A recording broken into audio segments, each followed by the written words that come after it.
السلام علیکم ورحمۃ اللہ وبرکاتہ۔ ناظرین، استقبال ہے آپ کا ہمارے چینل الاخبار میڈیا پر۔ ناظرین، All India Muslim Personal Law Board کا اجلاس لکھنؤ میں اتوار کے دن دارالعلوم ندوۃ العلماء میں منعقد ہوا۔ بورڈ کے ارکان عاملہ کی تعداد 51 ہے۔ مجلس عاملہ اجلاس کی صدارت بورڈ کے صدر مولانا سید محمد رابع حسنی ندوی نے کی۔ اجلاس میں ملک بھر سے مجلس عاملہ کے ارکان نے شرکت کی۔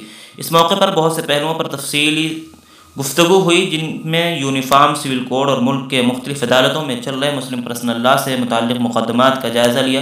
میٹنگ میں بورڈ کے صدر مولانا سید محمد رابع حسنی ندوی، نائب صدر مولانا ارشد مدنی، مولانا فخر الدین اشرف، پروفیسر سید علی نقوی، جنرل سیکریٹری مولانا خالد سیف اللہ رحمانی، مولانا اصغر علی امام مہدی سلفی، مولانا فضل الرحیم مجددی، مولانا محمود مدنی، مولانا سجاد نعمانی، مولانا مصطفیٰ رفاعی جیلانی، اسد الدین اویسی، مولانا خالد رشید فرنگی محلی اور مولانا ولی فیصل رحمانی، ڈاکٹر قاسم رسول الیاس، کمال فاروقی، یوسف حاتم ایڈوکیٹ، مولانا سید بلال حسنی ندوی، مولانا عتیق احمد بستوی، شمشاد احمد ایڈوکیٹ، طاہر حکیم ایڈوکیٹ، ڈاکٹر مونسہ بشرا خصوصی طور پر شریک تھے۔ شرکاء نے کئی تجاویز منظور کی۔ حکومت سے، محب وطن شہریوں سے، قانون دانوں، سیاسی رہنماؤں اور میڈیا کے لوگوں سے دردمندانہ اپیل کی کہ وہ نفرت کی اس آگ کو پوری قوت کے ساتھ بجھانے کی کوشش کریں، اس کو ہوا دینے سے بچیں، ورنہ یہ آگ آتش فشاں بن جائے گی اور ملک کی تہذیب، اس کی نیک نامی، اس کی ترقی اور اس کے اخلاقی وجاہت سب کو جلا کر راکھ کر دے گی۔ لاقانونیت عوام کی طرف سے ہو یا حکومت کی طرف سے، بہرحال قابل مذمت ہے۔ اس کو روکنا حکومت کا اور تمام باشندگان ملک کا فریضہ ہے۔ عبادت گاہوں سے متعلق قانون 1991 کو قانون رکھنا حکومت کا فریضہ ہے اور اسی میں ملک کا مفاد ہے۔ حکومت سے اپیل ہے کہ مسلمانوں کو اوقاف سے محروم کرنے کی کسی بھی اقدام سے باز رہے۔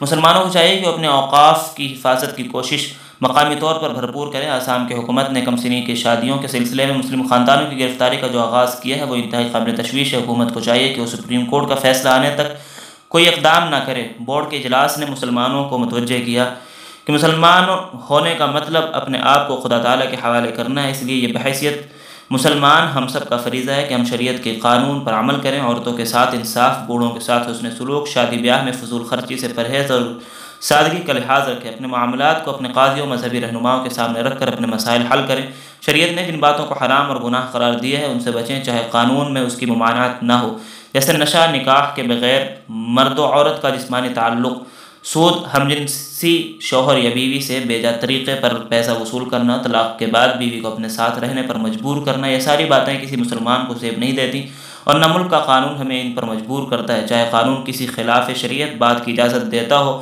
اور اس میں کسی شخص کا فائدہ ہو، لیکن ایک مسلمان کے لیے اس سے فائدہ اٹھانا جائز نہیں ہے۔ ناظرین، یہ رہی مجلس اجلاس عاملہ مسلم پرسنل لاء بورڈ کا مختصر سا ایک تجزیہ۔ اس خبر سے متعلق آپ کی کیا رائے ہے؟ کمنٹ باکس میں ضرور لکھیں، ویڈیو کو لائک اور شیئر کر دیں، چینل کو سبسکرائب کر کے بیل آئیکن ضرور دبا دیں۔ شکریہ، والسلام علیکم۔